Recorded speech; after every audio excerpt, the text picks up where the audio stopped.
মানুষ কিসে বেঁচে থাকে জানেন? স্বপ্নের মধ্যে। বস্তুত আমি, আপনি, আমরা ব্যক্তিগত জীবনে সবাই ফ্রাস্ট্রেশনে থাকি। আমরা ভাবি আগামী একটা দিন আসবে যে দিনটাতে আমি ঘুরে দাঁড়াবো, আগামী একটা দিন আসবে যে দিনটা হবে আমার। তো এই দিনের অপেক্ষা করতে করতে প্রায় 17 বছর অপেক্ষা করতে হয়েছে বিএনপি এবং জামাতকে। আওয়ামী লীগকে কতদিন অপেক্ষা করতে হবে? হঠাৎ করেই গত 2 দিন থেকে আপনি দেখেন কিছুটা দৃশ্যপট পরিবর্তন হওয়া শুরু হয়েছে না? আওয়ামী লীগের মিছিলগুলা আস্তে আস্তে বড় হওয়া শুরু। অপরদিকে ভারতে বসে শেখ হাসিনা নির্দেশ দিয়েছেন, যদি তোমার উপর আঘাত আসে লোকালি তুমি এটা প্রতিহত করবা, কান্নাকাটি করা যাবে না, কান্নাকাটির দৃশ্যের অ্যাকশনের বাংলাদেশ, এরকম নির্দেশনা তিনি দিচ্ছেন।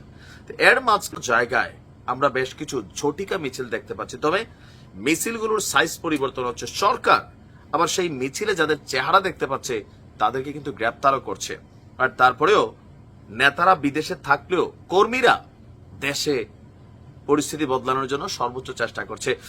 শেখ হাসিনা আসবে, বাংলাদেশ হাসবে, এই ব্যানারে রাজধানীর বিমানবন্দরে বিক্ষোভ মিছিল করেছেন আওয়ামী লীগ এবং এর অঙ্গ সংগঠনের নেতা কর্মীরা। সকাল 6:30টার দিকে, একদম ভোরবেলায় করছে, যে টাইমে মানুষ ওঠে না, শুক্রবার দিন রিল্যাক্সে আরামে এসে উঠবে ওই টাইমটাই। তো 6:30টার দিকে উত্তরা 4 নম্বর সেক্টরের রেলগেট সংলগ্ন কসাইবাড়ি থেকে বিমানবন্দর পর্যন্ত এই বিক্ষোভ মিছিলটি করা হয়েছে। ঢাকা 18 আসনের আওয়ামী লীগ এবং অঙ্গ সংগঠনের ব্যানারে বিক্ষোভ মিছিলটি করা হয়। আর এই ভিডিওতে দেখা যায় উত্তরখান থানা আওয়ামী লীগের সাধারণ সম্পাদক যিনি আছেন মিলন মিয়া, তিনি নেতৃত্ব দিয়েছেন। বিক্ষোভে বলা হচ্ছে জয় বাংলা জয় বঙ্গবন্ধু, যেটা আওয়ামী লীগের ডায়লগ। শেখ হাসিনার ভয় নাই, রাজপথ ছাড়ি নাই, কে বলে রে মুজিব নাই, মুজিব সারা বাংলা, যেই স্লোগানগুলো জনপ্রিয় ছিল সেগুলো। তো এই যে অবস্থা, এটা নিয়ে আবার আওয়ামী লীগকে নিষিদ্ধকরণের দাবিতে আজকে আমরা রাজপথে প্রতিবাদ এবং বিক্ষোভ মিছিল দেখেছি যে না, আওয়ামী লীগের ভাই চিরতরে শেষ করে দিতে হবে।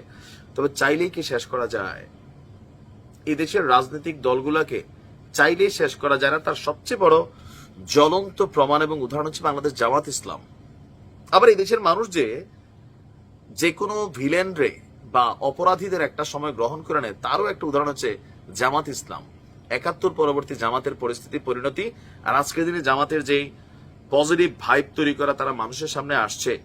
এখন এই উত্থানের পিছনে আবার অনেক স্টোরি আছে, তারা অনেকটা বদলাইছে নিজেদেরকে। প্লাস হচ্ছে আপনার কি বলা হয় যে ধরেন সবকিছু মিলাইয়া একটা পজিটিভ অবস্থান তৈরি করছে মানুষের কাছে। এখন আওয়ামী লীগের এই বিক্ষোভ মিছিলগুলা, এই ঝটিকা মিছিলগুলা একটা বার্তা তো দিচ্ছে যে আওয়ামী লীগ এখনো ঘুমায় নাই। কিন্তু এই মিছিলগুলার পরবর্তী আবার যা যা ঘটে সেটাও কিন্তু আমরা ক্যামেরাতে দেখি না, আমরা শুধু মিছিল দেখি। মিছিলের পরে এই যে যারা ফ্রন্ট লাইনে থেকে নেতৃত্ব দেন তাদেরকেও কিন্তু খুঁজে খুঁজে গ্রেপ্তার করে আইন শৃঙ্খলা বাহিনী, পুলিশ। কেন? কোনোভাবেই আওয়ামী লীগকে রাজপথে থাকতে দেওয়ার অবস্থান কিন্তু এই মুহূর্তে বাংলাদেশে সরকার বলেন, রাজনৈতিক দলগুলো বলেন, ব্লা ব্লা ব্লা, নির্বাচনের আগে এটা কেউই চায় না। তবে আওয়ামী লীগ কখনোই নিশ্চিহ্ন হবে না, আবার এত তাড়াতাড়ি রাজপথে ফিরেও আসবে না। কাফফারা দিতে হবে, যা ঘটছে সেটার কাফফারা দিতে হবে। তবে আওয়ামী লীগের নেতাকর্মীরা মনে করেন তারা সরি বলবেন না। কেন? যা ঘটছে একটা ম্যাটিকুলাস প্ল্যানে ঘটানো হয়েছে, আর এগুলার খলনায়ক তারা। আবার সরকার মনে করে, জনগণের একাংশ মনে করে আওয়ামী লীগ যা করছে এদের প্রকাশ্যে ক্ষমা চাওয়া উচিত, তারপরে রাজনীতিতে প্রত্যাবর্তন করা উচিত। থিঙ্কিং আপনা আপনা। জনগণ কোন দিকে যাবে সময় বলে দেবে। ভালো থাকুন।